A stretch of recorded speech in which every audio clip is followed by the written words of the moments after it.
All right, let's do it live on a sun-kissed Thursday edition of Cleveland Browns Daily. I am merely Bo. He is the great Z. You're back, baby.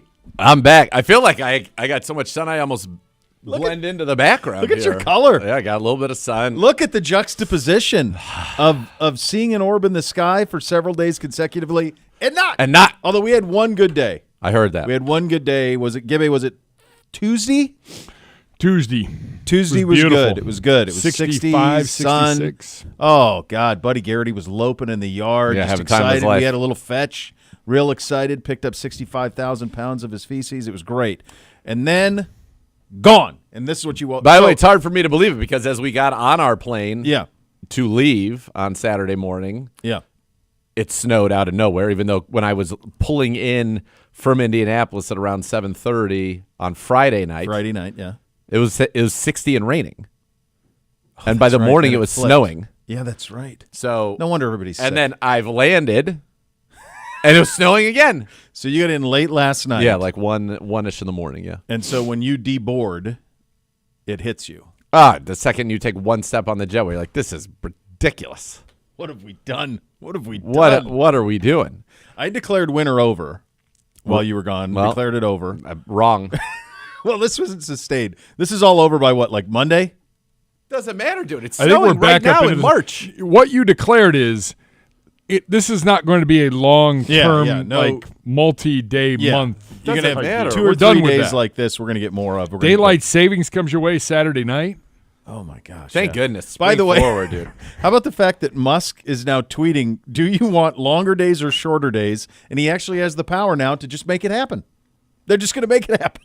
Longer. Yeah. We want longer days. He tweeted, I think it was yesterday. Do you want longer? Do you want longer in the morning or at night? Longer. Longer at night. Night. Yes. All day Longer long. nights. All I saw day long. Daylight savings time this Saturday, right?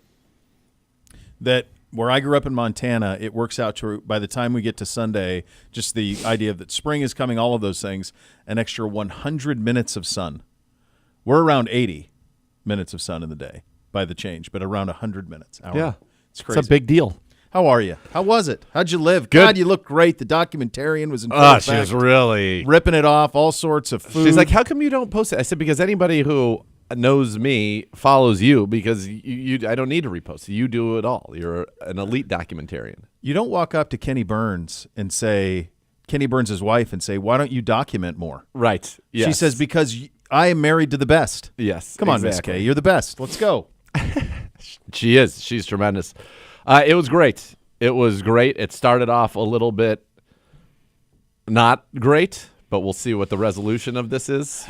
So you don't have to go into all of the details, but I'll hit the keynotes. hit the big ones. Gibbe, I don't think Gibbe knows this story yet. So I don't. I leave you all alone when you go on vacation. Thank or you. at least I Appreciate try it. to. You do.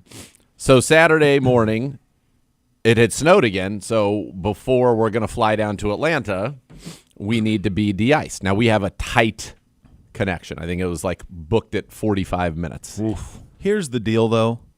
You booked it on their site, right? Of course. So they know. They allow you to book it. Yeah. They're acknowledging recommend it's tight. They're saying this is the flight. This is where you're at. Yeah. So they By the way, build the game. If you leave the gate on time, you get in early. Yes. So it shouldn't be an issue. Well, we leave the gate on time. But because it was snowing, we've got to de-ice. And the snow must have snuck up on folks. They weren't prepared for the snow or... It felt like they had like one de-icer working because it took us an hour to de-ice. And we were just sitting there forever. That happened to me when we went to Florida a few weeks ago. Literally a 2.5-hour flight to Florida took 4 hours and 10 minutes. I might as well have flown to the West Coast because we had to wait to de-ice. I don't understand why. This is Cleveland. There should be no shortage of de-icing. It's in the brochure. Like, let's have everybody ready to de-ice, and then we can. It only takes us so many minutes per plane. Yes. It's quick. Let's call it 10 minutes a plane. Yeah. You should have 5 de-icers out there. You can get 5 planes every 10 minutes. They're not taking off any faster than that. No.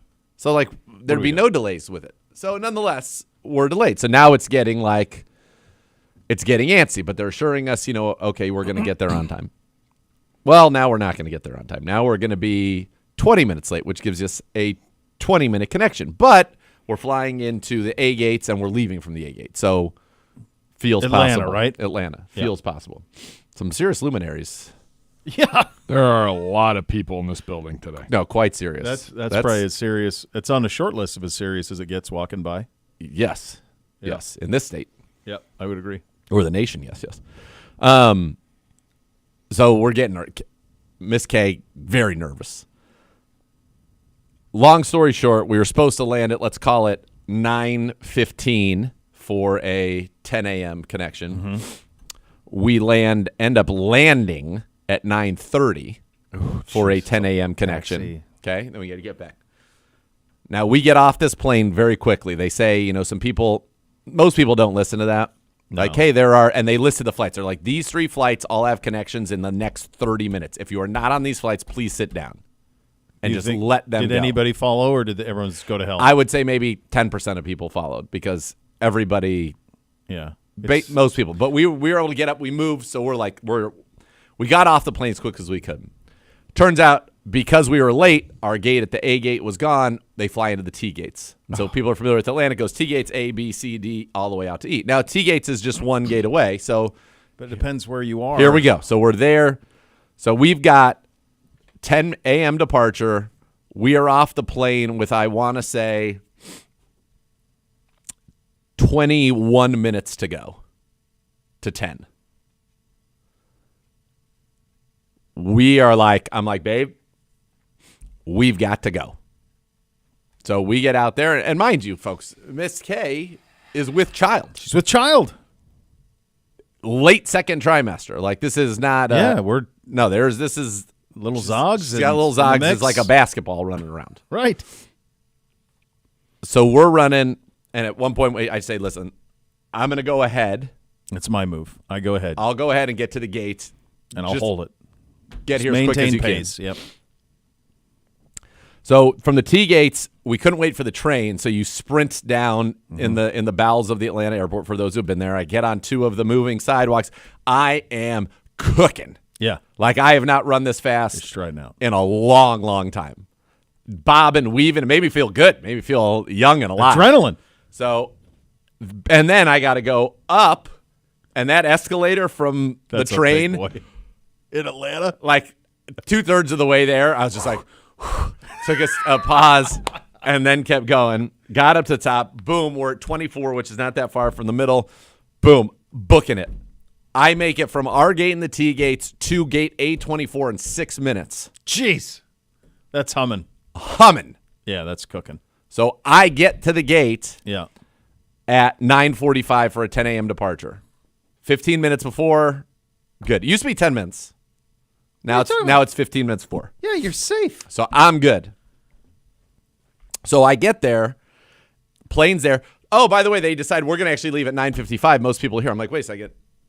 You know that a flight's coming in with people on it for this plane. Like, why in the world do you go to the computer? You get the little computer. So she's like, don't worry. We count it from 10 o'clock. Tequila. Look at him. I love this guy. She's like, we count from 10 o'clock. You're good. I said, yeah, and my wife is with me. My wife is pregnant. She's like a minute or 2 behind me. She's like, oh, no. No way. Can't let you on. You never told me that part of it, that you were good, and they were saying only No, they said I could get on, but you've got to be kidding me. They're like, but she's not here. I'm like, she's in the airport. Like, she's en route. A minute behind me. So we go back and forth. At 9:47, I call Miss K, who answers the phone. And I'm like, where are you? And guess what? Lo and behold, we see her. We can see her. I go, there she is right there. She goes, the girl goes, no, it's too late. I said, the plane is right here.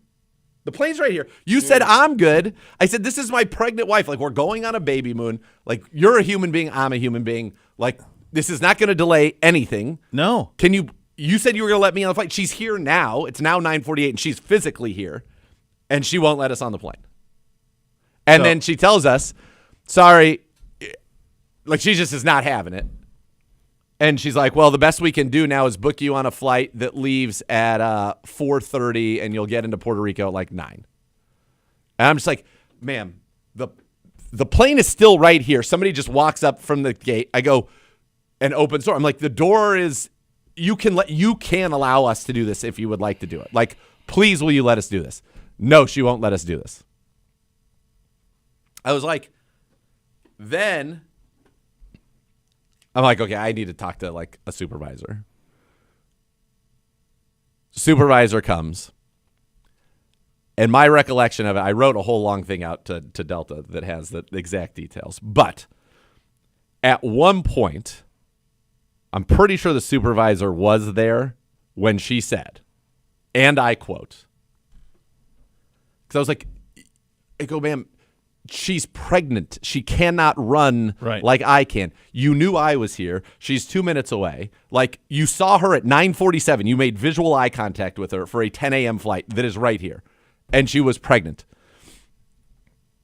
At some point, again, I don't know the exact timing of it. I have to go read my notes. She says, and I quote, "That's no excuse.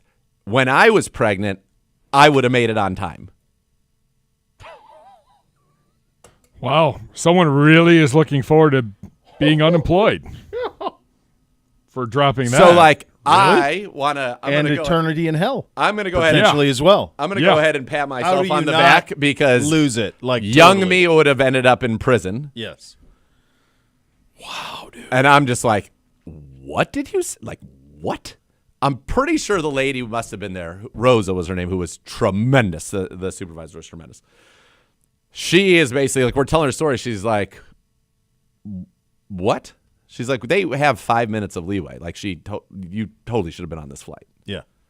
She said, now they're told, once it's closed, it's closed. But, like, yeah, it wasn't going to impact the plane. The door was closed when you got there. Yeah, because they closed it early because they moved it from 10 to 9:55, but they still count the 15 minutes from the original 10. So I was there even though the door is physically closed. So she was going to, again, let me on. You personally on, but yeah.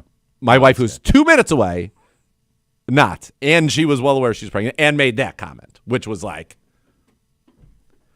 So we're going back and forth with, and at this point, the plane's now moved away from, like, You're cooked. It's done. It's done. Now what's the best we can do? What's the best we can do? So we run through the whole thing with Rosa, and she was, again, tremendous. And then in the middle of it, this lady, because we're talking and telling the story, and this lady's like rolling her, the lady wouldn't let us like rolling her eyes and be like, oh, like, and I'm like, are you serious? I go, you insulted my wife, whether you think it or not. It was in some ways like discriminatory against her for being with child, which should create sympathy, not the other. The other. And then she started screaming at me like, I'm not your wife. I'm not your wife. And I'm like, no kidding. And I could said many things, which I said none of. Right. Was just like, okay. Right. And the Rose is like this, like, go take a walk. Like, oh, she told her, you got kindly leave. Yeah. Get. Wow. So long story short, they were very apologetic. The next flight out was noon, which we were told was oversold. And initially, Rose even said that, but then once she's made those comments, we'll figure it out. All of a sudden, we're booked in very nice seats on the noon flight. And she was like, write this up, file this, do it all, blah, blah, blah, blah, blah. Like, she walked with us and stayed with us for like 10 minutes and was beyond apologetic. Like, she's like, I am shocked. And I said, listen, at the end of the day, I don't want this person, like, I don't want her to lose her job. Yeah. We're not trying to affect somebody's life, but I'm all in. Like, of course you can't are. treat people like that. Well, that's what I said. This is a customer service business, and I said it's not anymore. Back in the day, I actually consulted when I worked for McKinsey. I consulted for Delta Airlines, and one of the things that they always stressed in any customer service act is it's not necessarily even about that moment. It's about the life value of the customer, and you have in those moments. Yeah.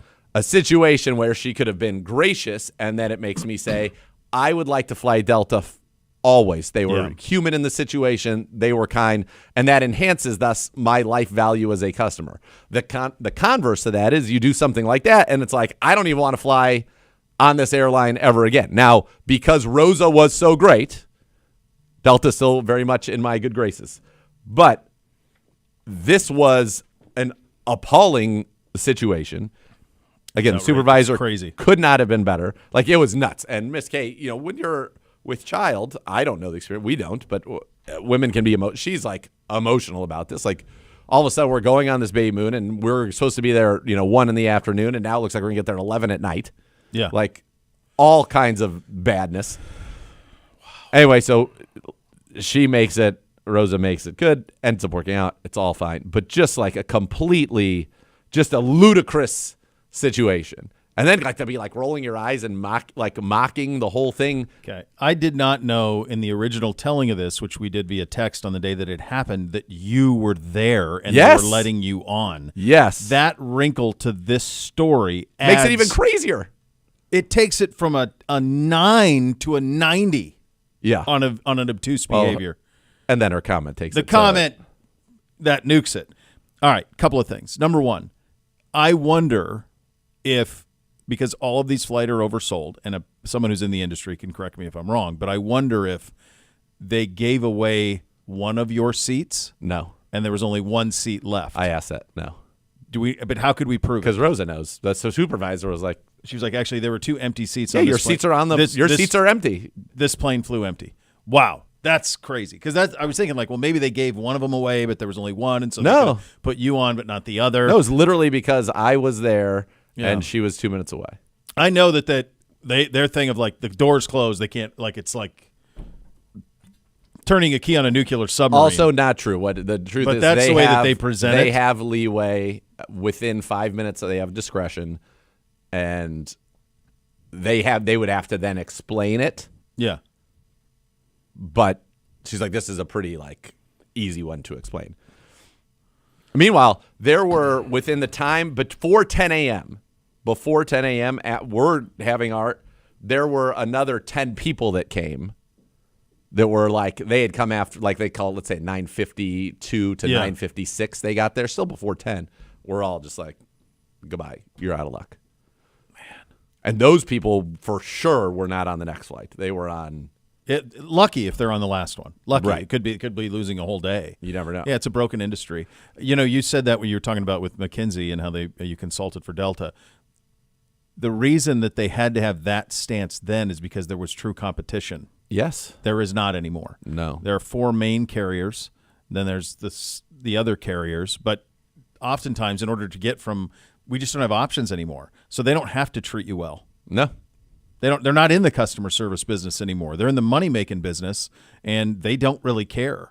And there is no grace. I mean, we are old enough and flew regularly enough to where if you missed a flight, they would get on the phone and put you on another carrier. Put it on, called FIM. Yeah, they throw you on another carrier. They would let's make this right for you. There was an effort to have customer service. It's gone. It's entirely gone. They don't care about any of it. Rosa might be the most shocking part of the whole story. And I'm guessing that only because she was right there and witnessed it, and the Miss K component, I think the Miss K status is a big part of it. Right, but that part of it is something that ends up on the evening news if it's told. I mean, if something goes viral or whatever. Yeah. That's probably what was the catalyst for it. Because if it was you and me and it wasn't you and Miss K, then I think we're flying at night. It's those circumstances that and then the fact that Rosa was there. I think that's as much of a surprise that she was there and she made it right. God bless her. That's great. She was fantastic. But the reality is that if you want to go back to Puerto Rico, you're going to have to fly Delta more likely than not. Yes. You don't have the options. We don't have the options to hold these people accountable anymore. And in terms of when we were talking about the 10% of people who stood up thing, and said, let the rest of these people go. Yep.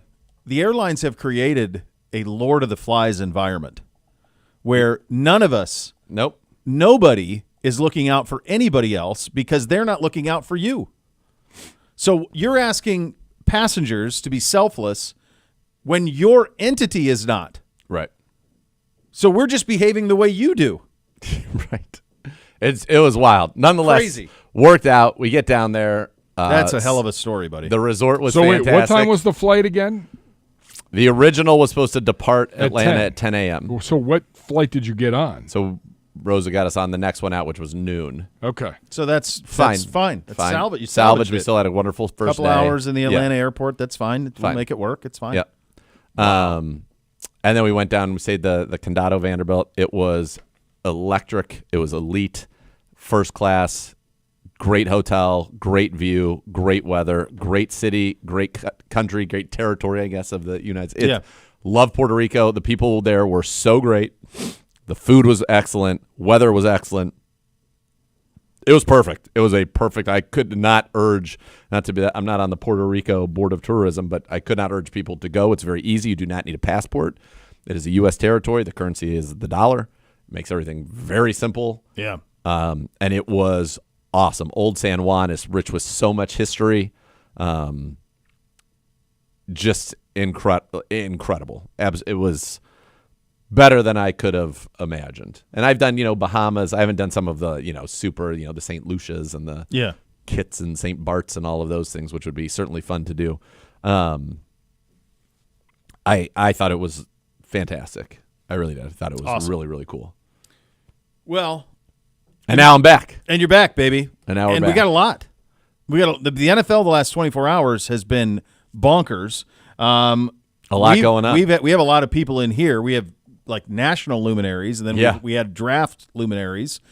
Cam Ward reportedly in town here today to make his top 30 visit. We had Abdul Carter, Travis Hunter, Shadur Sanders yesterday on theirs, and then Cam Ward reportedly will be here today. So you have that going on as we inch closer to the draft. We also have the return of Joel Bitonio. Yes. Which is fantastic. It's not only is it good news, it's great news. And we had that feeling, right, at the Combine. We said if he was retiring, they would have, I think, known at the Combine. And so this is great. And I think, for Joel, if I'm putting myself into Joel's mind, it's I want to play another year. I want to see this thing turn around. And I think he's got the potential to do a couple of things, right? One, to come back. Browns, bring in a veteran quarterback. The Browns draft a quarterback at the top. And we start turning this thing back around. Or, there are signs of progress, but it's clear this year is not going to be a postseason year. In the middle of the season, he's somebody that could say, hey, do me a solid. This is my last rodeo. Yep. Send me to a contender. You'll get something for it.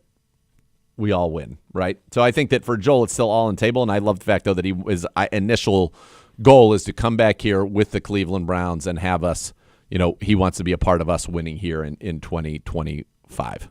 Yeah, so obviously at this stage of his career, he's not going to play unless A, he wants to, B, he thinks it's worth his time. And so this offseason plan is one that worked for him, and one that he anticipates working and being in the middle of a competitive team. The other thing is just like the individual career accomplishments start to stack a little bit too for Joel. So right now, probably the outside looking in for Gold Jacket. But if you were to stack and play a couple more years and get some all-pro recognition, then maybe you could find your way into that conversation. But obviously thrilled to have him back. And as Kevin said, I don't even want to contemplate the idea of not having Joel Bitonio. Agreed. So it's great. So that's good. That's huge. Yeah. The Browns have reportedly restructured the contract of quarterback Deshaun Watson. It frees up $36 million in cap space, converting roughly $45 million of his 2025 salary into signing bonus. The team is now compliant. They hold $12.8 million in cap space. And there'll be other moves, I think, that'll be able to free up a little bit more, but you needed to be compliant. And for people who are trying to understand this, what it does is it sets up this contract, which was a 5-year contract, being paid out now over 7 years. The Browns are pushing some of that money into the future, which is good because, remember, if Deshaun misses this season, which is the expectation, coming off of the second tear of the Achilles, the Browns will get some, as reportedly, will receive a large chunk of money back as a salary cap credit for the 2026 salary cap. So they're taking some of his cap off this year. They're moving it forward over the next, few years to the point where, that number will be somewhat offset next year by the credit that you get.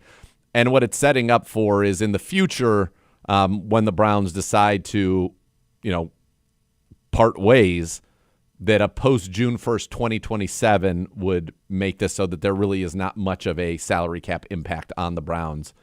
They've maneuvered it, and with the fact that they're going to get that cap credit back, reportedly, with the insurance, that they're now in a good spot to absorb this without it being so penal and really detrimental to them going forward. And, by the way, you're pushing things forward where we know the cap's going to continue to go up and up, so it becomes a smaller and smaller percentage of what is out there. How closely did you watch like all of the stuff that happened yesterday? In terms of the league, like in terms of the Dak restructure that happened, both Seahawks guys, Lockett being released, Metcalf, demanding go ahead a trade. And go get a trade. Yep. There were 8-9 things Bosa released last night. Sam Hubbard retired. He hadn't even reacted to Debo. Oh yeah, Debo traded to the Commanders. Trade, you got another one today. If he's got anything left in the tank, by the way, that's what you do. You trade 5th-round picks. Yeah. For proven players. It's not a bad idea at all. And given how creative Cliff is, we've done it, right, with Amari and with Jerry Jeudy. Yeah. You've got I like that move for Washington. The Niners have salary cap issues as well that they're trying to work around. But yeah, Cowboys doing that. I think listen, we talked about the way that they approached free agency last year was not a great way to do it. They've got some opportunity to maybe do some more there. Tyler Lockett, that's $17 million back to the Seahawks. Now DK wants a trade. If I'm them, I figure out how to keep him. Why would you trade him? I wouldn't. The asking price was a 1st and a 3rd, so obviously they're not serious about trading him. Feels that way. Yep, and he's going because you have to trade a 1st, 3rd, and pay him $30 million a year. Yeah, that's not. Taron Armstead dropped to the minimum, clearing 13.6 for the Dolphins, and then Sam Hubbard retired. So Hubbard retired. Since you were gone, Kappa was released and then signed. We talked yesterday. They were the team we talked about yesterday was the Bengals. We had Jeff Hobson on. Full belief they're keeping all of them. I think they will. Why wouldn't and they're they? going to keep all of them. So they're going to keep Higgins, and they're going to have all of even Hendrickson, Gesicki, all of them, and they're going to have all of that money and like 5 guys is the way it's going to go. But they're going to do it. They're going to get under the cap. They're going to do it and get that thing done. I do think that the news of Max Crosby's extension, highest paid non-quarterback, is illuminating not only for Jamar Chase, who's going to want to topple that, Micah Parsons. What about Hendrickson? Only at 31. Do you think he can top that at 31? Didn't he lead the league in sacks last year? He did, but I don't want to know if his age is like Miles. I'm sure will want to, but like I just wonder, like does maybe Hendrickson too. I'm sure if you're his agent, you're saying, look, we just led the league in sacks. We got to go more than that. Yeah. But I didn't know if his age would be. It might be. He might say, okay, give me more than that for 2 years. For 2, yeah. Chase for sure. Yes. He's going to jump that. So that Crosby signing, the Parsons deal is out there as well. I have to share a quick story. So a loyal listener in the morning that contributes to the email segment that we do. And by the way, the mailbag is open today for us. We'll get to that at 2:00. Relayed a story for me because I've always said, well, don't take your kids to the combine. There's nothing to do. So he didn't listen. He took his kids. So he said they drove into downtown Indy. They saw the Cowboys bus. Yep. He sent his kids to the door to try to get a picture with Jerry. Knocked on the door. Guess who opened the door? Stephen Jones. So Jerry Jones treats Stephen the way I treat my kids, like go get the door. Yeah. And he's 60. So that I thought was hilarious. He goes, wait a second. He goes back. He gets 2 Jerry Jones signed ball caps and gives them to his sons. Like, that's perfect. That is perfect. Amazing. That's everything I want the Cowboys bus to be. That's exactly what I want it to be. I want Stephen Jones open the door. I want Jerry having just stacks of Cowboys signed caps that he can give to kids. That's everything I want. I thought that was great. That was absolutely fantastic. Great. Yeah. One other thing I want to run by you, Cavs clinch the playoff spot. I put his head in a pretzel. I think it's going to be LeBron against the Cavs. In the finals? Yeah. I think that Lakers team's getting to the finals. That'd be awesome. Yeah. I think that's what. Listen, the tough part about the NBA is it's such a long playoff season. Yeah. That there is so far to go. Getting Hunter for that team has been incredible. They haven't lost since they've acquired him, if I'm not mistaken. I think this Cavs team absolutely can win it all. They've got to stay healthy. They're going to have listen, the Celtics are not just going to. No, they're not. The Celtics are still very good, and yes, the Cavs came back and they won on the road in that game, but that game was played without Porzingis or Holiday. True, but I think it's almost like you can count on one of those guys not being there. To your point of availability, timing, but that's going to be it. This team right now absolutely has the ability to win it all. This Cavs team, absolutely. And I think the Lakers are going to come out of the West. I think Luke and LeBron's just ridiculous. And they'll be a tough out for anybody Cavs included in They're the the 7-game seed. series. They're the 2 seed in the West already. They're like 17-3 in their last 20. Yeah, they're good. They're formidable. Yeah. Because Reeves is a very good third. Yeah, and he hasn't even been playing because he's been The injured. weird thing is they should have gotten that center. Yeah, I don't know what happened there. He failed a physical and then played the next night and did a double-double. Yeah, but then they're blaming the Lakers for failing him on the physical. So why would the Lakers have not done it, just taken him? I don't know. It doesn't They make must any have had sense. second thoughts on the acquisition. I don't know. Seems very odd. Connect has played well since last weekend he did with Reeves out. So anyway, the NBA has been a lot of fun. So there you go. Those are your hot topics today, presented by University Hospitals, official healthcare partner of your Cleveland Browns. I don't know if I'll ever be able to shake the idea of you can get on. Oh no, but we have to wait 2 minutes for your wife. Sorry, no. That's the craziest damn thing. That I will say this: I have not run like that in a long time. My calves, especially after going up that escalator, my calves were burning for the rest of that day. Burning. There's something about sprinting that's different. It hits a little different than a nice jog. I gotta tell you, the bobbing and weaving, all of it. You turn into like a little bit of a Superman. I'm so happy when I wrestled that I came out of that unscathed. And then you watch clips of people just doing normal stuff and their ACLs go or their Achilles pops or whatever. Yeah. I was bobbing and weaving, so I was boom, boom, cutting. I was just happy I was okay. I would have been happier on the plane. Would have been better. All right, we got predicting the 7 eventual deals for the top 7 free agents. And remember, the mailbag is open. Get those questions into Gibbe. We will get to that at 2 o'clock. We are off and running on Cleveland Browns Daily. We're presented by Bally Bet, official sports betting partner of your Cleveland Browns on 850 ESPN Cleveland.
Add more fun to your fandom with the Ballybet Sportsbook app. Download today and get 50 back in bonus bets when you place your first wager of 10 or more. Ballybet, official sports betting partner of your Cleveland Browns. This is from our friends at ESPN, predicting offers and eventual deals for the top 7 free agents and what they will receive this week. Do we have this? Here it is. Here's the printout. Good job to you. All right. Let's start with Sam Darnold, who's really the big domino here, right? I mean, that's when we're waiting on. I think he is, yeah. It seems like people think his market is not going to be as robust as these numbers would indicate. So the two offers that the two offers that they have do not include one from the Minnesota Vikings. Correct. Which I would think that there would be an offer there, but they say Raiders 3 years, 125 with 55 guaranteed. So that's 40 plus a year.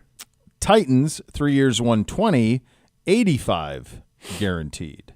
And then they have him, it's Graziano, our buddy, who writes it up. They have him going to the Titans. So the interesting thing is, I don't know if you saw this yesterday or if you guys talked about it. I don't know what time this was posted, but Mike Florio has predicted that if the Vikings bring back Sam Darnold on a 2-year deal, and he said that he thinks that there is that the market for Darnold is not maybe what other people think it might be. Okay. And that, maybe they can bring him back at like 25 a year on a 2-year deal. That's what Florio threw that out. Then he went on to say, if the Vikings do bring back Sam Darnold on a 2-year deal, J.J. McCarthy will ask to be traded. Not only that, and then Florio went in, he says there's a sense from people who are dealing with the Vikings that they do not know who's in charge and calling the shots. Oh, that's kind of a hit piece on everything Minnesota, which it doesn't seem to have any sort of that disruption at all. It feels like they're in lockstep. Totally. Kwesi and Kevin O'Connell. I mean, we're not in that building. We're not doing MVD. But we used to do MVD. We've done it in the past from Mall of America. Great sure. view. Yeah. But no, I don't see any scenario how – no, I don't buy that at all. Me neither. I don't see that. I also don't see a scenario how J.J. McCarthy, who had not one but 2 surgeries, would be in a position to say, if you bring him back, I'm out. No, and that doesn't fit with J.J.'s personality. It also doesn't either. fit with anything that Kwesi said, which is that J.J.'s the guy. No. I don't see them moving off of him. I could see Darnold come back maybe, but I don't know. I'm curious to see kind of what the market is for Darnold and where he does end up. I think if you're the Browns, if he gets big money, you would want it to be the Titans or the Giants or the Raiders. I mean, that's what I said. That's exactly what you would want. If Aaron Rodgers goes to the Giants and the Raiders sign Sam Darnold, let's go. Let's go. Giddy up. Now we're good. So, then you have to worry about anybody jumping you. If you want to have that conversation with the Titans, you can, but 2 out of the mix. Yep. Ronnie Stanley, the Patriots offer 4 years, 100. The Ravens 3 years, 60. The guarantees 45 and 43. Graziano says he goes to the Patriots. Look, $22 million, if that's the deals, that's pretty influential. Yep. And I also think the Patriots have the most cap space by far in the league. The big thing to remember with them is it was hard to get anybody to sign there because how many people wanted to participate in Belichick and all of that? Well, now you have Vrabel. Yeah, I think it's a pretty desirable location. I agree with you. They're a team that if somebody was going to trade for and be willing to pay DK Metcalf for a few years, they would make a lot of sense to me. They would, and I think they'll be in on T. Higgins too, if that ever comes to pass. We'll see if they decide to trade him or not. But, yeah, I agree. DK would make a lot of sense there, but they're not going to give up a 1 for it. No. Josh Sweat has fictional offers from the Cardinals, the Commanders, the Packers, and the Panthers, and they have Josh Sweat going from Philly to the Commies. Commies are in that spot, man. You hit the lottery at quarterback, and now you can spend. Yeah, that's how you turn it around very, very quickly. Well, Zach Bond already got done, so he's not. Where's Zach Bond? Staying in Philly. Yep. Interesting. 3 years, $51 million. Wow, that's a lot of money. A lot of people got paid yesterday. Hold on a second. You either got cut, got permission to seek a trade, or you got paid. All right, hold on. So you're saying Bond got 3 years, 51. Let's see. I believe here. so. Okay. 3 years, 51 for Bond. Didn't JOK get like 3 years, 39? I'm pulling it up right now. Yeah, 51. 39 for JOK. Yeah, so JOK got 3 years, $37.5 million extension, $20 million fully guaranteed at signing, $18.5 is a new guarantee. Zach Bond's deal got $34 million guaranteed. Okay, so fewer guarantees, higher salary.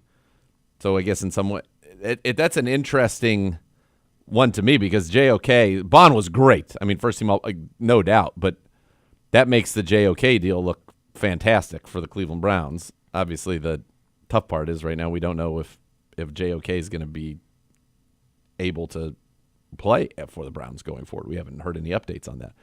But that's a big number for Zach Bond. $17 million for an off-ball linebacker. That's a big number. Off of 1 year of production, good for him. That's a great. He got it done. Yeah, we had this earlier in the week in terms of how weak this like overall free agent class is. Yep. But it's been stocked with the releases this week. Yeah, but it's like, for example, the wide receiver group is old. It's like an awesome 2015 fantasy lineup or 2018. But man, so he is now the 4th highest paid linebacker in the NFL, Bond, behind Roquan Smith, Fred Warner, and Tremaine Edmonds. That's a big pay. And they gave Saquon a bunch of money. Supposedly they're a team that if there were a world in which Miles were being traded, they're a team that was going to be very active in going for it. But he's not. Nope. But we have and now right now just another move on the NFL side of things. We will get to those moves as we go around the league coming up next. You listen to Cleveland Browns Daily, presented by Ballybet, official sports betting partner of Cleveland Browns on 850 ESPN Cleveland.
Back for another season with your favorite four-legged companion. Year 3 of Barking Backers, presented by Milkbone, the fan club for dogs. Boo. Membership options, and join today at barkingbackers.com. Time now to go around the league, presented by Leaf Filter, the official gutter guard of your Cleveland Browns. The Chargers released veteran defensive end Joey Bosa after 9 years with the team. It saves L.A. $25 million in cap space. I think he was the last remaining San Diegan Charger. Little burgundy for the kids. Papa Burgundy for the kids. I was going down the last one still on their roster. I had to stop myself to remember we were on regular radio. Yeah. This is not a podcast. I think he might be the last San Diego Charger. Let's see. Last remaining San Diego Charger. Joey Bosa. It is pretty wild, even this far out, and that would have been 9 years ago, whatever it was. Is he the last one? Yep.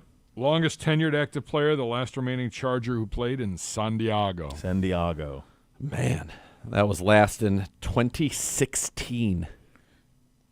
How did they not find a – how is that team not in San Diego? How is a city with that much – I know they don't have corporate money there. That's one of the things that they don't have is a lot of corporate money, but there's a ton of wealth there. Yep. The idea that the only thing that they have is the Padres with that population and wealth is wild. Yeah. And in 2017, they played in a soccer stadium. Wasn't it 2 years? We were there in 17. I don't know how many years they did. They played there till SoFi opened. We were there. I think they played there multiple years. Yeah. In Carson, right? Yeah. Yeah, the former U.S. soccer training. A pretty awesome experience. It was awesome. It was I think it was really Home cool. Depot Center, wasn't it? Is that what it was? It was really cool. Yeah. I think the Buckeyes trained there once for a Rose Bowl, if memory serves. At that place. I don't know. There were only 29,000 people in the stands. Pretty intimate. Very. Yeah. Could hear everything, literally. Yeah. I think I have that right.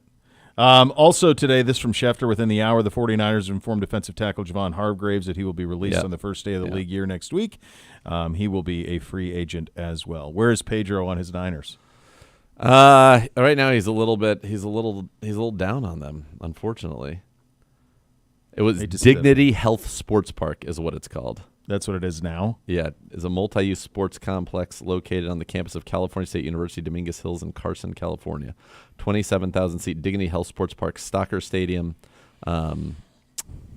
Primary tenant is the LA Galaxy. Main stadium was also home to the LA Wildcats of the XFL, the LA Galaxy, and it served from 2017 to 2019, so 3 years, was a temporary home of the LA Chargers, and for 20 and 21 served as a temporary home of the San Diego State Aztecs football team.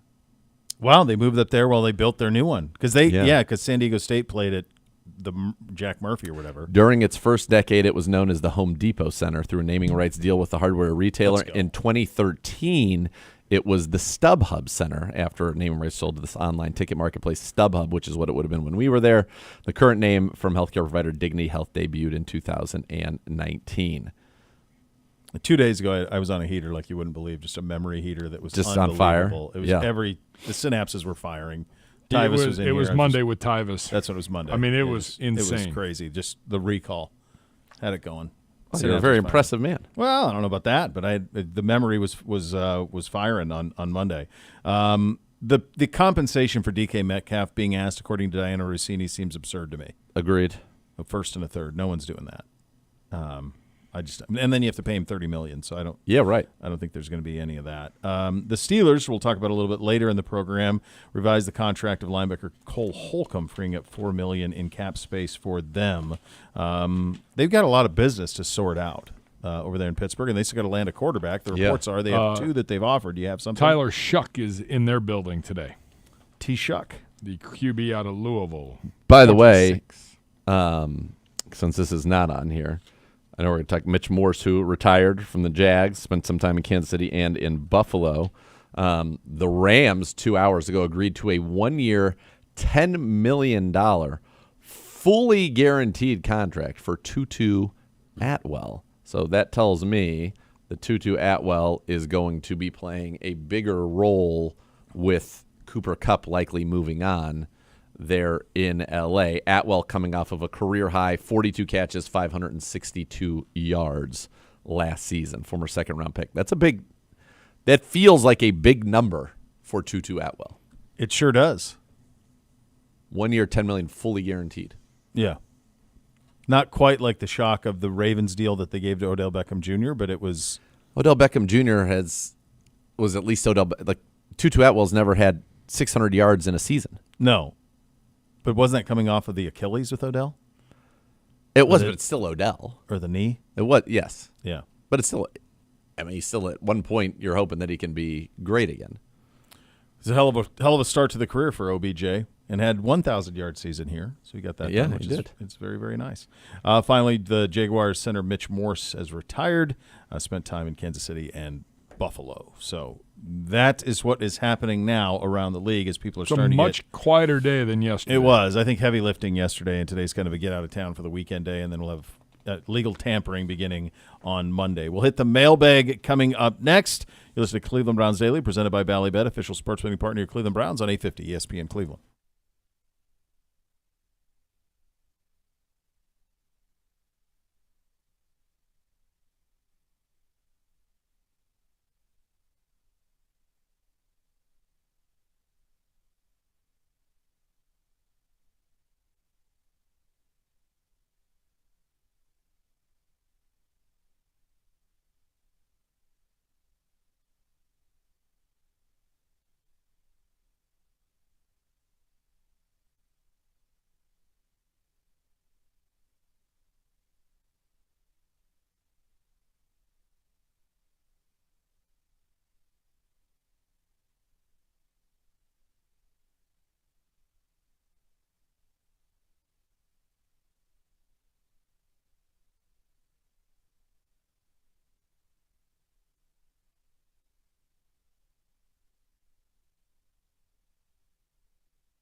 All right, second hour, Cleveland Browns Daily, presented by Ballybet, official sports betting partner of your Cleveland Browns on 850 ESPN Cleveland. Time for the mailbag. It's presented by the Cross Country Mortgage Company, the only official mortgage partner of the Cleveland Browns when it comes to financing. They'll always get you home.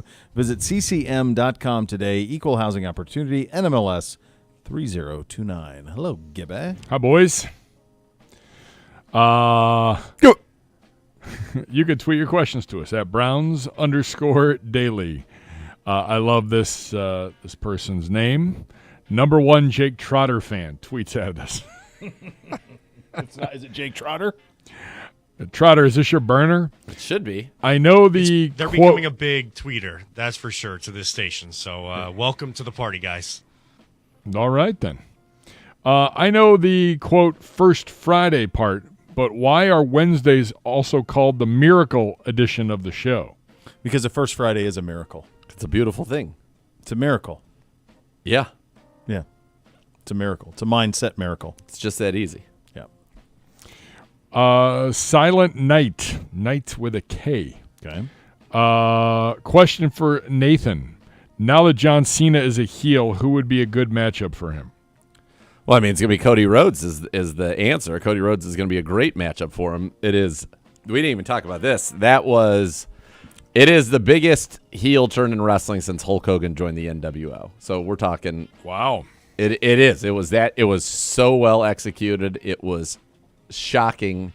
It was great.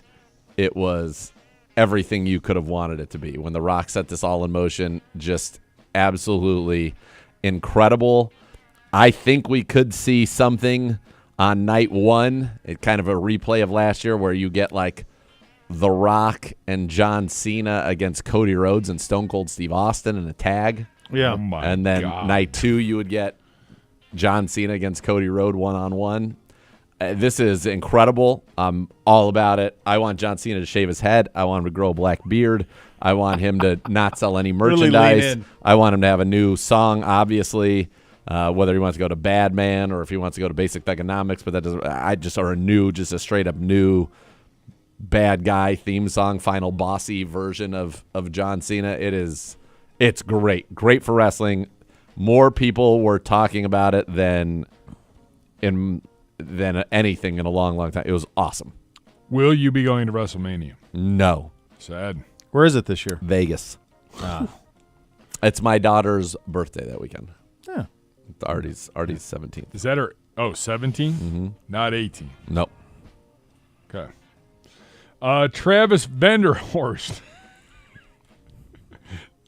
The names today are fantastic. That's great.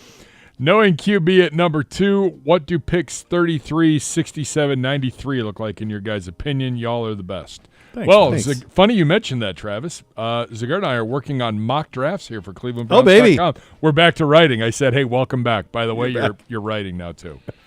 I look forward to you guys' comments on the second round picks from the Patriots. I look forward to your. No. Way to get a. What do we have to load do? Of my picks. What do we have to do, Gibby? We just have to do our picks. For how many rounds? Rounds 1 through 3. We have Holy 2 picks cow, in round 3. Round 3? We have 3 picks in round 3. Jeez. I thought it was only 2. I think we're going to get a compensatory. Well, I think we haven't gotten that yet. I feel like I can speak for the show. Quarterback, weapons. Yeah, that's what I totally. I think we already have 3. We might have 3 already. Let's see. Cleveland Browns. I thought we have 5. Everybody keeps saying we have 5 in the top 102.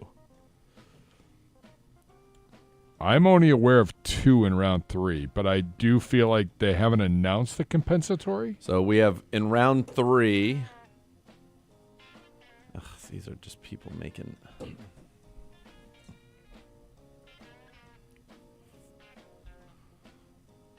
This should be so much easier to find. All right, this is from January 13th. How many picks do the Browns from Kelsey? So the Browns have. I thought we had 3 in the third. I was pretty sure of it. Again, it might not have been announced.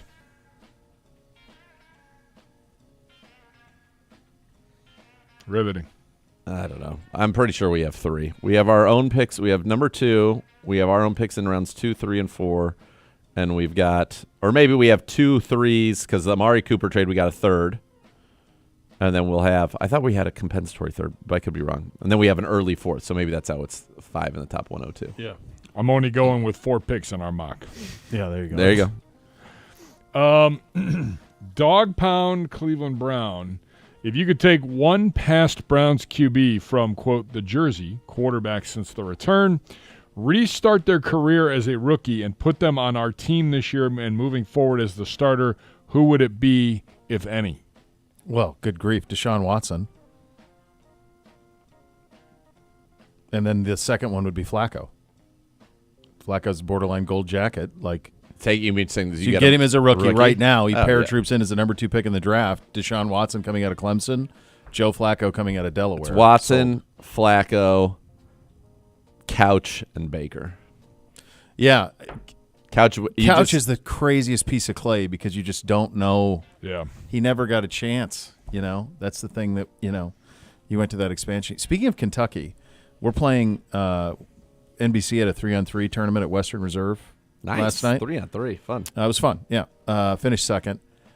Western Reserve was playing in their gym, their prep team. Mark Pope was there, the Kentucky coach. Wow. You don't expect to run into him.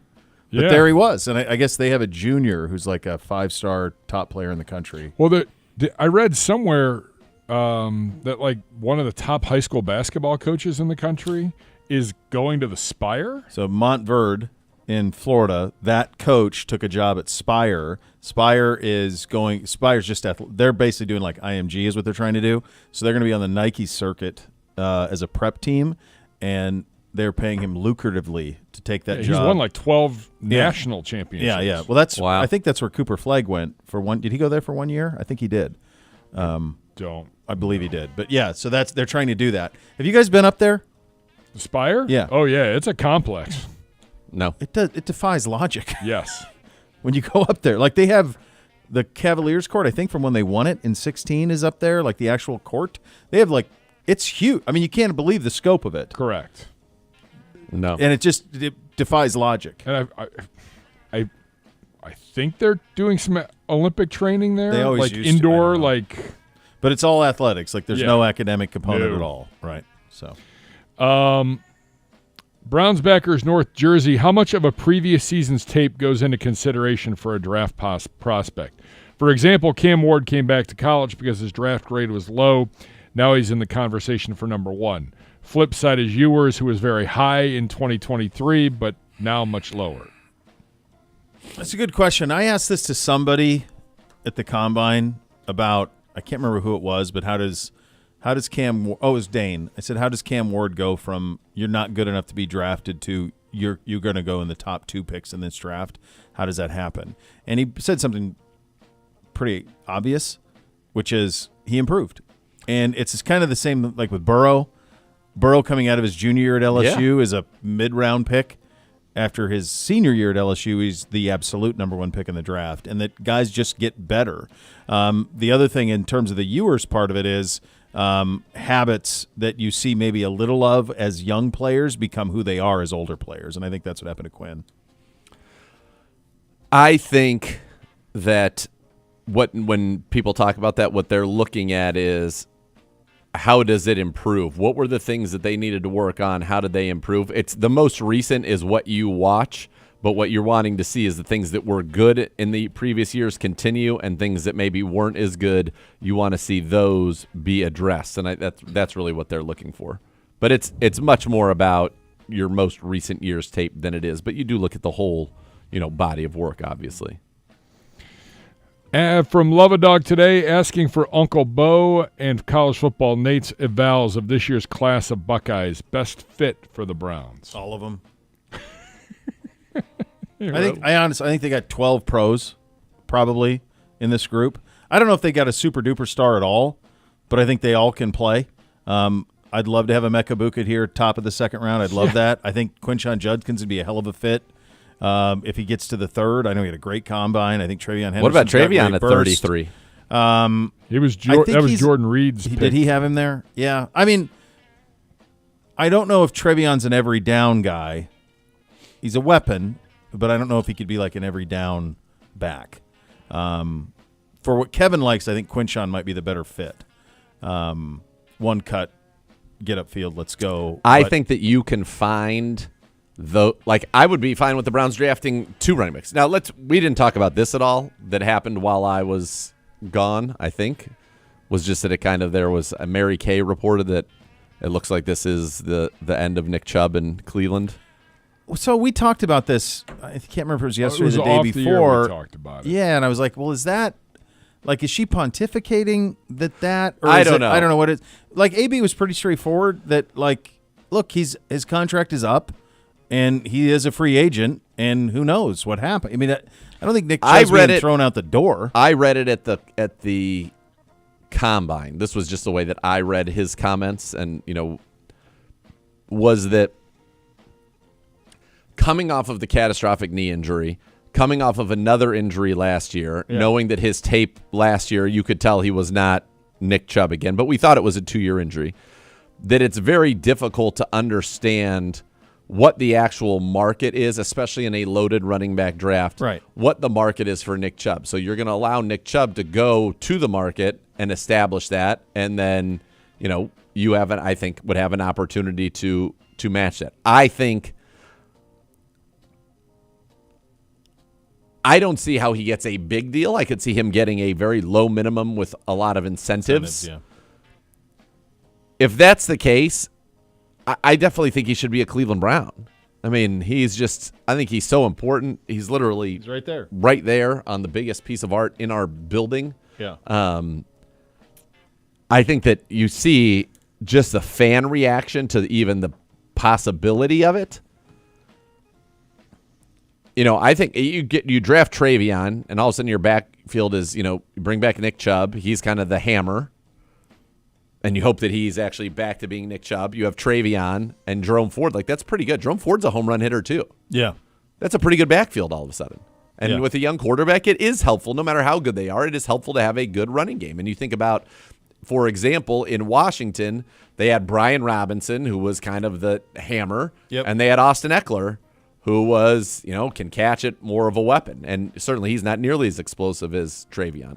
So I think that would be a good thing. But I really do hope that you can figure out a way to keep Nick Chubb here, if it makes sense. I mean, if somebody out there wants to give him a huge guarantee, you understand that. But at the same point, it just feels like he's a Cleveland Brown.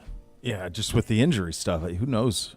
But I think I read it, that's why he's going the market, because nobody really can know what his actual value is. Because how could you? You've got a situation where he's coming off of another injury. He had a massive injury 2 years ago. So let him find out the market. But I do think if you're the Cleveland Browns, as long as it is, a deal that has low guarantees with high incentives, which I would imagine is going to be anywhere, keep him a Cleveland Brown. Yeah. It can't hurt. No. Nope. And I think it help exponentially. One of the things that, while I was, had a lot of time to pontificate staring at the vastness of the Atlantic, really in the Caribbean, but through that was to the Atlantic. When you're on the north shore of Puerto Rico, by the way, if you went straight north from there, it's so far south and east, you wouldn't hit land until you were up in Prince Edward Island, Nova Scotia. Hold on a sec. It's that far east of the coast of Florida? Yes. Yeah. It's basically a 3-hour flight east. Really? Yeah. Isn't that funny? I assume all those things are right off the coast of Florida, but no. Wow. If you went north, you'd be going north for a very long time. A very long time. And in fact, if you went east, I think you run into. We pulled this up on the map while I was there, but nonetheless. Yeah, G-Man's geez, it's far. You might get Maine. Wow. Maybe. Yep. You got to know your longitude lines there. Yeah, so I'm just zoom out for you so you can see. Got to have your longitude, boys. Yeah, so if you went straight north, this is Puerto Rico here, San Juan. Wow. Yeah, you're going straight up to Nova Scotia. So you would hit Nova Scotia. South, you would get right to Caracas in Venezuela. And if you go dead east from where you are, you actually run into Senegal, the Western Sahara. Wow. So it's quite south and quite east. Huh. But it's an incredible, incredible place. I just hope that you can you can work that out. And so what I was getting to is we're dealing with a couple of things, and right now I think there's something that people need to be thinking of when it comes to a lot of these decisions. And I think it's in our organization, in our fan base. And that is the notion of opportunity cost, which is the loss of potential gain from other alternatives when one alternative is chosen. I think there are two situations for the Browns, and you can't make all of your decisions based on opportunity cost, but I do think it is something that should be factored in. Situation one, well, since we're talking about it, we'll stay with Nick Chubb. The opportunity cost to right now, I think it's fair to say, beleaguered fan base of Nick Chubb leaving Cleveland on a cheap incentive-laden deal and being Nick Chubb again somewhere else. Yeah. That opportunity cost is much bigger and worse for the Cleveland Browns than you signing him on a low-end deal with lots of incentives, and Nick Chubb does not necessarily recapture Nick Chubb of the heyday. Yeah, I think, you never want to doubt him. It's just hard to imagine that with all that he's been through that you could get to that point again. But to your point, I also don't want to see him have a Kareem Hunt season somewhere else, like Kareem just had with Kansas City with 728 and 7 touchdowns. I don't need that. Even if he's 80% of what he was, he's going to be a very good running back. That's about 80% of what he was. 730 and so 8 touchdowns. I don't need to see that. I don't want to see that anyway. And then the other one is with the quarterbacks. And I know that there are people who it has become, I would say, a vast majority consensus, not a 100% consensus, mind you, but a vast majority consensus that Cam Ward is the number 1 quarterback in this draft and that Shedeur is number 2, and that there is some separation between those two. That is the opinion of a lot of people. Yeah. One thing about this, and if you go back and look, this is the most inexact science in the world. Yeah. There aren't a lot of people that have really good track records at this stuff. In terms of the rankings, if you go back to 2017 through today, where people had quarterbacks ranked and what they've turned out to be, it is a hard business. I think I like Shedeur personally from what I've seen on tape. I think it's wild that, in some cases he hasn't done anything in terms of playing football, and you see some people, and you wonder, are people smearing him to get him to drop because they want him? It's very interesting how it's all playing out, but I think you can win with both of these guys. The notion of opportunity cost here is this franchise is desperate, and I think that is a fair word to use, for a franchise quarterback. Drafting a quarterback at number 2 or going up to number 1 and getting your guy, which I think I've gotten to the point where I think there are 3 scenarios for the Browns in this draft. Go to 1 and get the quarterback that you want, period. No chance.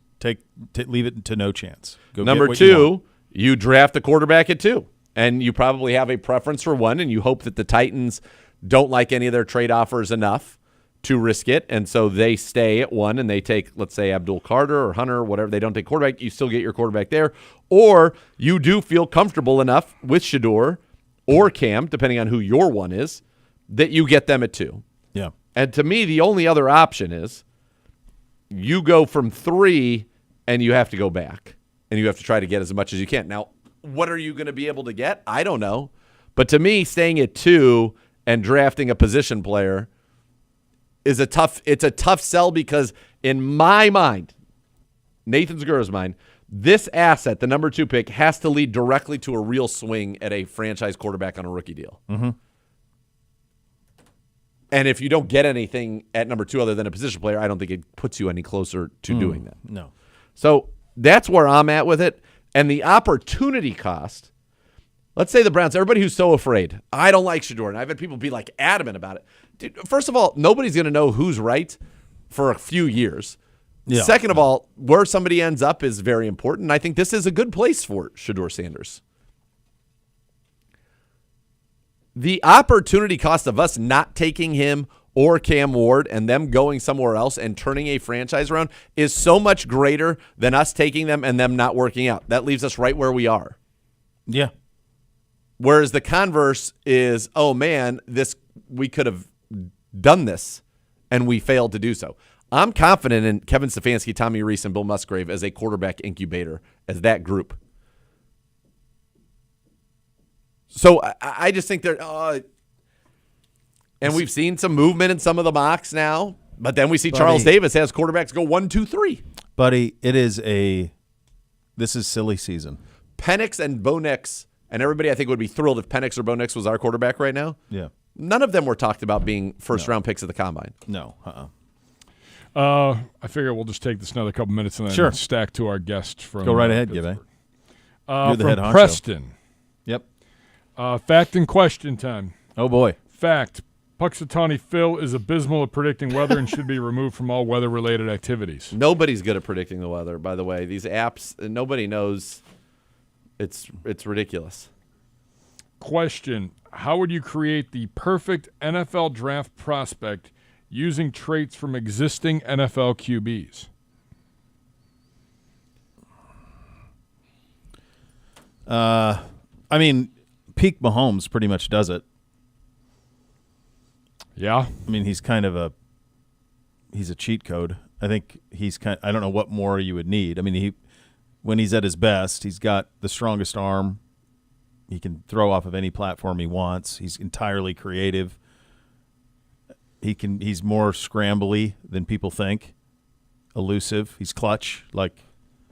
We could go through and say, well, give me Herbert's arm and his feet and his this and all this. That's what I'm doing right now. So you could probably do that. So you go like Lamar's feet. I did size, speed, arm, decision-making, leadership, accuracy were the 6 that I did. All right, go. Who are yours in all those categories? So size, I would say Josh Allen, Justin Herbert. Yep. Speed, Lamar. Arm, probably Allen or Herbert or Mahomes. Yeah. Decision-making, Burrow. Accuracy, probably Burrow.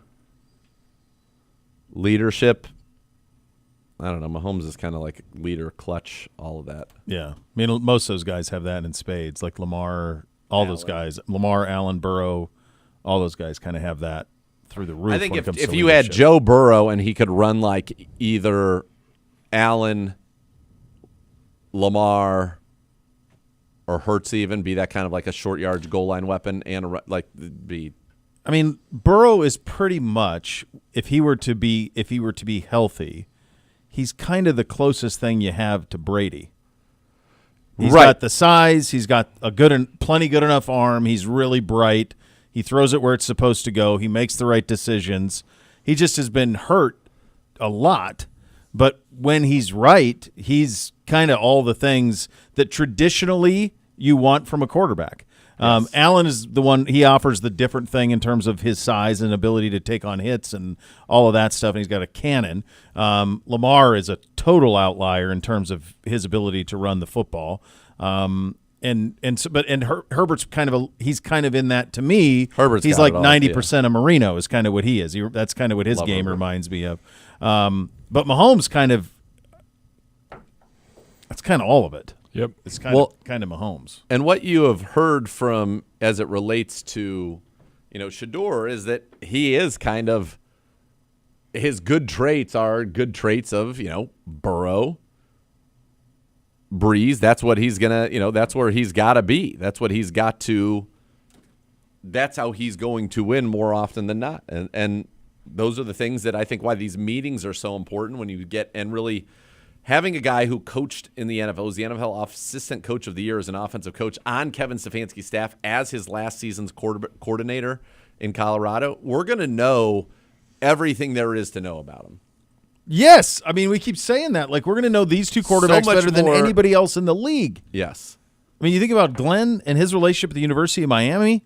Like, we know. You're going to know exactly what Cam Ward – you should know exactly what Cam Ward is and exactly what Shedeur Sanders is. Yep. There should be no ambiguity. Yep. At all. So, to me, I mean, yeah. And I also reject the notion that you're not going to like one more than the other. You will like one more than the other.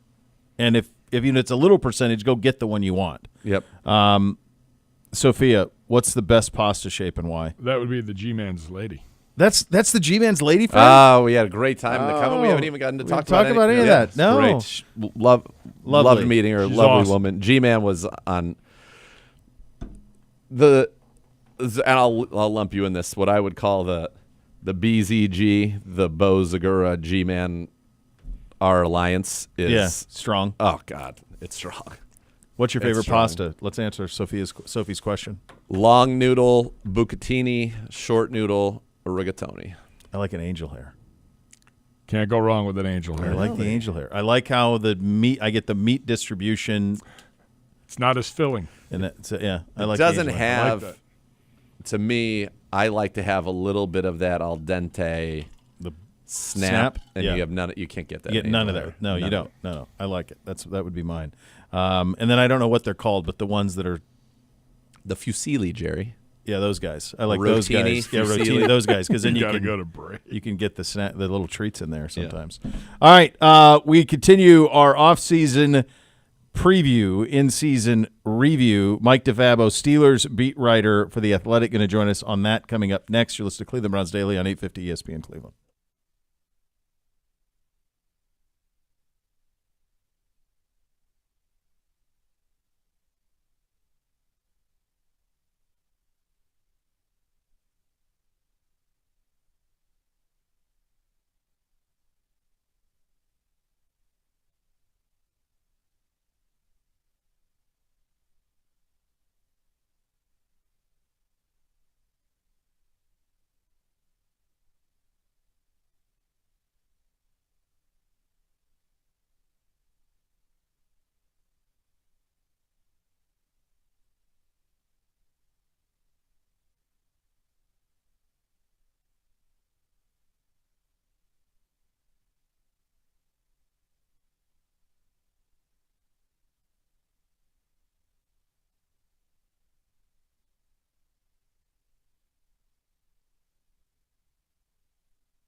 Elk and Elk serious lawyers, serious injuries. Call 1-800-ELK Ohio for a free case review. Elk and Elk's proud partner of your Cleveland Browns. We continue our tours around the AFC.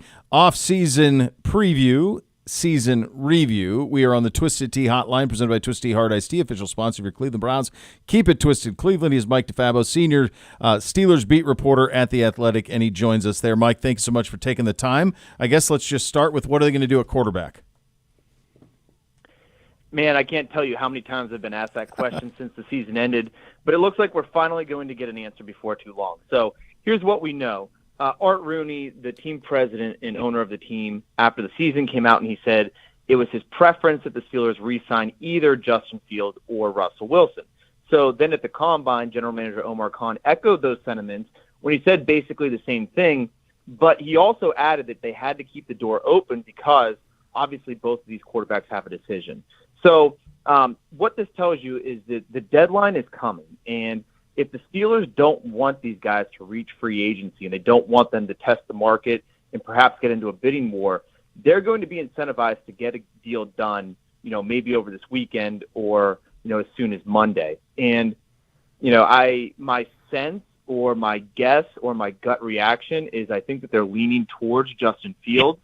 In those interviews with Art Rooney, he mentioned the fact that both those guys, there's 10 years difference between them, and he acknowledged that age was a factor. I also think that there's a part of the Steelers, and especially Arthur Smith, the offensive coordinator, who thought, what would have happened if the Steelers had stuck with Justin Fields when they were 4-2 rather than turning to Russell Wilson? So, I don't know for certain how it's going to play out, but that's kind of my sense, and I think that Steelers fans will be on board with having Justin Fields back here next year.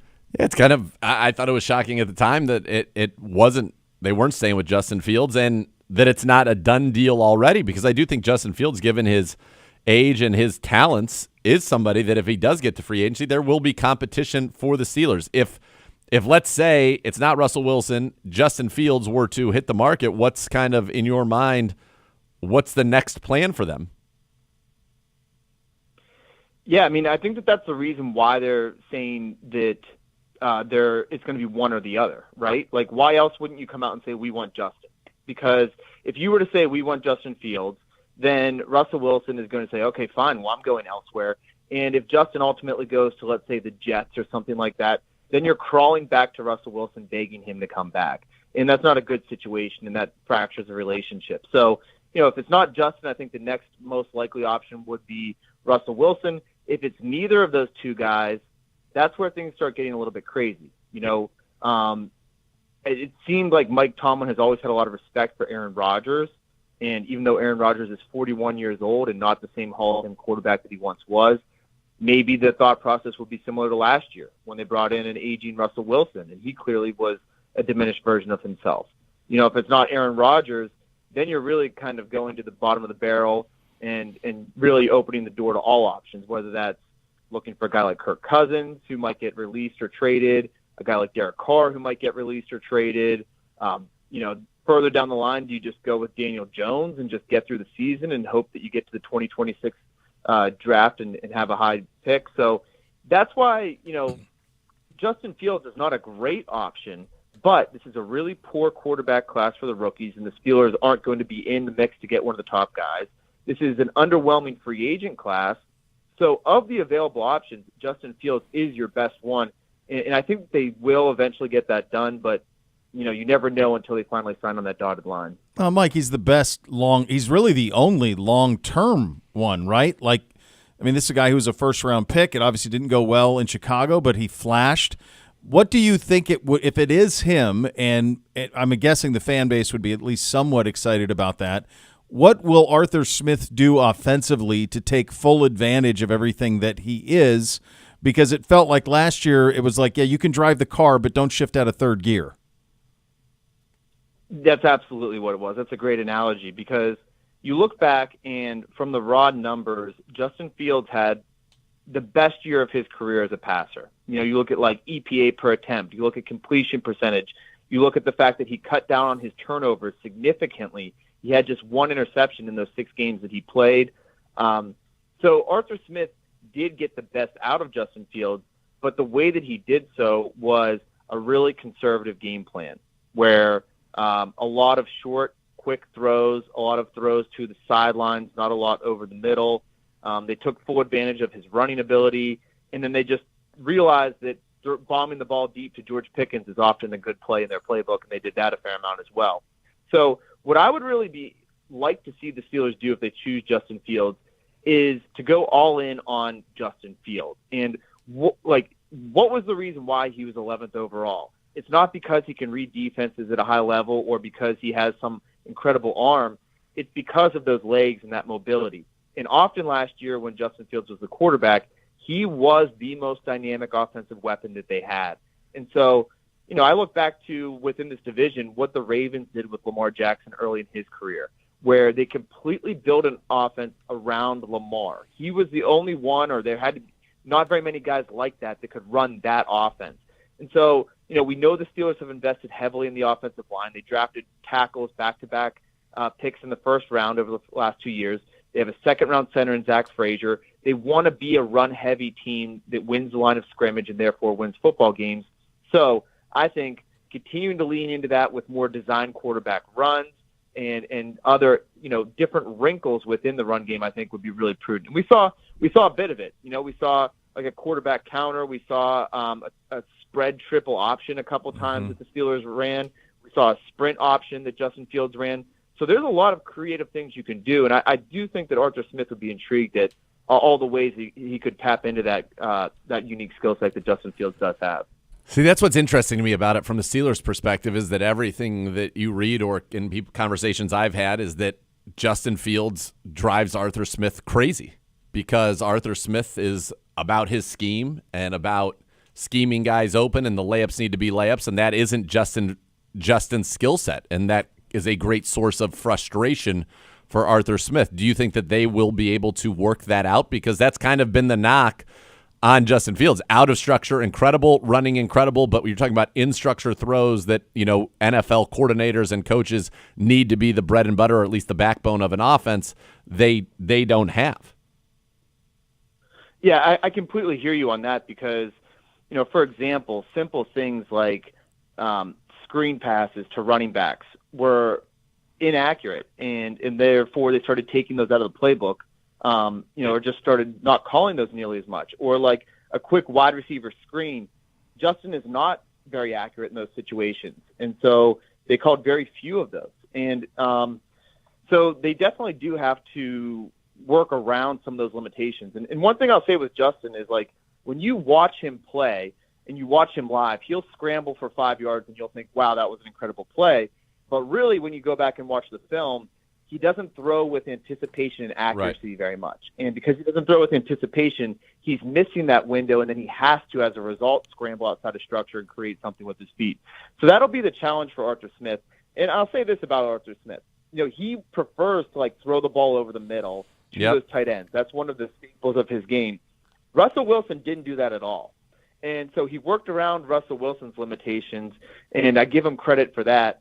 So now he'll have to work around different kinds of limitations with Justin Fields if that's ultimately the direction they go. Yeah, I mean, listen, the guy had 5 red zone touchdowns rushing last year. Yeah. 5. And he started, 6 games? I mean, I don't know. If you have somebody that's putting together 10 touchdowns and they're only throwing 1 interception, you can win with that in the National Football League.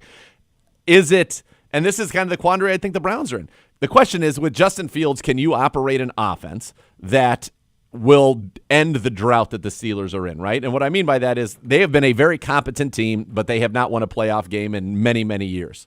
And you're in a division with Lamar and with Joe Burrow. And that's, I think, where the Browns are at. It's like you can get a quarterback who can be good enough to have you win games, but are we trying to go 10-7, or are we trying to win the Super Bowl? You know what I mean? And I think that's the question with Fields, given his limitations of the throw. I loved him coming out of Ohio State. I know you loved him. I certainly would be thrilled if he were a Cleveland Brown, even with those limitations. But that's kind of, I think that's the one limiting factor, with him right now. And that makes it such an interesting situation, I think, for a team that it feels like, listen, the Browns would trade places with Mike Tomlin's 18 years. And even since he's in the time that he hasn't won a playoff game, being a playoff team every year, having a winning record every year. But people in Pittsburgh want to run him out of there, which is wild to me. And I guess my question is, do they feel Fields can get them out of that rut, or is it kind of in some ways more of the same but just a different presentation? Yeah, I completely hear what you're saying, and I completely agree. Last year during training camp, there was a huge debate in Pittsburgh, and every single day on Pittsburgh Sports Talk Radio was, are you in the camp of Russell Wilson or are you a Justin Fields guy? And I was asked that question so many times, and finally my answer became, look, neither of them is going to be the answer. I hate to tell you that, and we found that out last year. Like, let's look back at after those 6 games when Justin Fields was 4-2, Mike Tomlin told you with his actions that he did not believe in Justin Fields as the answer, right? He would not have benched Justin Fields. Justin Fields himself came out and he said, look, I didn't play well enough. If I played better, we wouldn't even be sitting here having this conversation. There wouldn't even be a debate.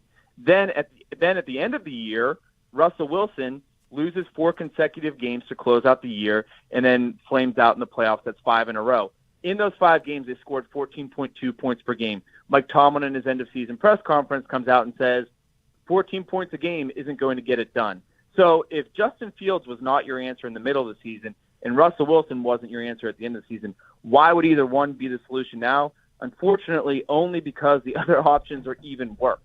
And so that is the situation the Steelers are in. So I'll make some people listening in Cleveland happy and tell you I don't expect the Steelers to get over the hump next year at all with whoever this quarterback is. I think the thought process here is Justin is young. Yep. He may have not reached his potential. That's it. We'll take a flyer on him. Maybe we could be the team that unlocks him. If we don't, and this goes into a complete tailspin, that's fine too, because now maybe for the first time we have a losing season. We're in position to draft a quarterback in the first round, and that 2026 class is considered a much better draft class in terms of quarterback. So, I think that you can make the right move, but it might not be your answer, and I think that that's what it would be with Justin Fields, bringing him back. All right, Mike, we've tackled the quarterback issue. What are the other boxes that need to be checked by the Steelers in the next couple of weeks in free agency and then leading into the draft? Well, one of the first ones is wide receiver. And when Omar Khan, the general manager, took the job 2 years ago, wide receiver was one of the deepest and most talented position groups. It turned out that it was actually also just the most dysfunctional. So he traded Chase Claypool, he traded Deontay Johnson.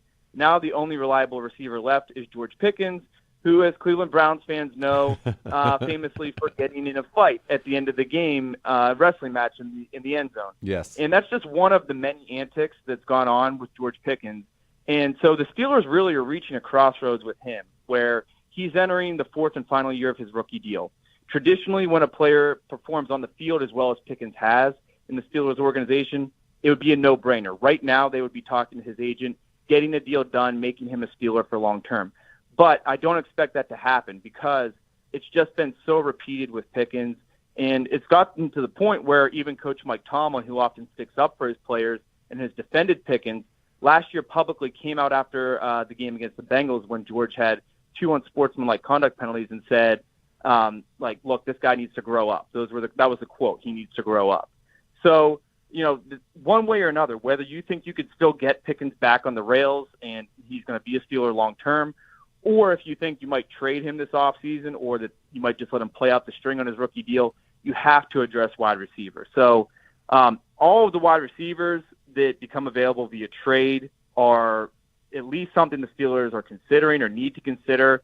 And then you look at, this is a really good year to be looking for a wide receiver in free agency. And I very much imagine the Steelers are going to be involved in that process as well. So wide receiver is a big one to consider. The other big one in free agency with that starting next week, defensive back, especially corner. The Steelers have Joey Porter Jr., but they really don't have a starter opposite him. Dante Jackson was a starter last year, but he's a free agent. They have a young guy in 7th-round pick, Corey Trice, but he's had some injury concerns. So, once again, this is a really good year to need a defensive back. And, as the Steelers found out with Joe Hayden a couple years ago, they're much better at taking someone else's veteran and getting the most out of him than drafting and developing corners, something that the Steelers get criticized for all the time. So, I think I look at those 2 positions as being the big areas the Steelers will address. And then finally, the third one would be defensive tackle. Cameron Hayward's not getting any younger. Larry Ogunjobi hasn't really stayed healthy or played at the level you would expect. So, those 3 positions I think are big ones to circle. Great stuff, Mike. Thank you so much for the time. Thank you. Absolutely, guys. Thank you so much for having me. All right, there you go. Mike DeFabo, Steelers beat reporter at The Athletic, joining on the Twisted Tea hotline, presented by Twisted Tea Hard Iced Tea, official sponsor of your Cleveland Browns. Keep it twisted, Cleveland. Football kind of purgatory is where it is. And I know they win every year and they have a winning record, but there's also they haven't been a Super Bowl contender for a long time, and that's not something they like. And there's really no easy path out of it. It's not something that they like at all. And if you were to go into kind of the Steelers, it has been a while since they have gotten it done. The last time that they won a postseason game, was it 16? I believe it was either 16 or 17. 16 they got to the conference championship. 17 says here they lost in the divisional round. They were 13-3, so they may have been the one seed. They may have been the one seed. I'll look right. They haven't been. Yep, they lost. The last time they won a playoff game was 2016. It's a testament to how well they're organized in their operation that they win every year without having a franchise quarterback since Ben. Yeah, and they win. They still win, but they without Roethlisberger, they have not been a true contender. So much more to come. You listen to Cleveland Browns Daily on 850 ESPN Cleveland.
Somebody asked if I had started Severance yet. With all the travel that we had done with me at the Combine in Columbus, I hadn't.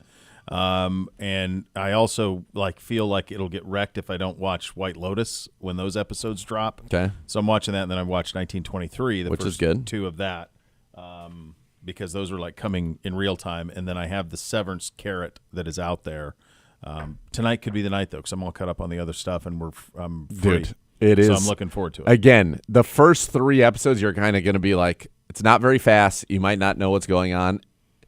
What I'll say to you is, for example, somebody who says Game of Thrones season 1 is slow. I don't know how you could say that given what transpires in the first episode. I've heard people say that, but I say get to episode 9. Yeah, and then live. And then if you're out after episode 9, it's not for you. Not for you. I would say the same thing to you about Severance. You're out after episode 9, not for you. You're going to be. I guarantee the time when episode 9 ends to the time that you want to watch the next episode will be less than a second. Less than a second. Yeah.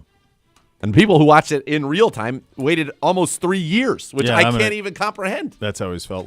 I was always so jealous of people who were able to binge Thrones, but then also they didn't get the full experience of it too. So, all right, next level's coming up next. We're back tomorrow. Cleveland Browns Daily, 850 ESPN Cleveland.